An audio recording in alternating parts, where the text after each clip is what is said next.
Loophole is unique to Florida. Good evening, I'm Keith Cate. And I'm Stacy Scheibel. Thank you for joining us tonight. The Department of Health accuses that doctor of committing medical malpractice when he failed to find a fatal blood clot in a patient with a history of them. So why is that patient's daughter not allowed to seek justice for her late father? 8 on your side investigator Walt Buteau joining us live in studio to explain. Keith and Stacy, while that doctor is accused of committing malpractice officially now, the law protects him from a civil trial.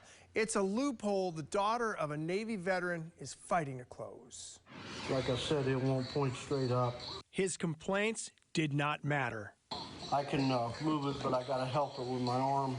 Records show a Brandon regional doctor missed a 9-inch blood clot in the leg of Navy veteran Keith Davis. 3 days after sending this video to his daughter, Davis was dead. And for him to go in the hospital for knee pain and not come home to me, that's wrong. She campaigned to change the so-called free kill law that stops children older than 25 from suing for medical malpractice involving divorced or widowed parents. But for the second year in a row, Zephyr Hills Senator Danny Burgess, chair of the Judiciary Committee, did not allow the bill to get to the floor for a vote. Burgess has declined multiple interview requests to tell us why. Davis and others blame healthcare firm campaign contributions. And legislators are supposed to work for the people. They're not showing that. A recent decision rubbed salt in Davis's wound. The Department of Health ruled there's probable cause to believe Rathanam Krishnamurthy, known as Dr. Murthy, failed to assess and treat Davis's elevated risk for blood clots and allegedly committed medical malpractice.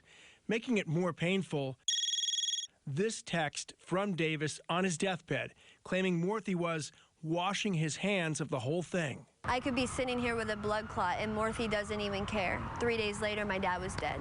But the allegations do not matter. Without changes, the free kill law won't allow Davis or any child older than 25 to sue in a case like this. And he fought for me. He fought for this country, and I will never stop fighting to change this.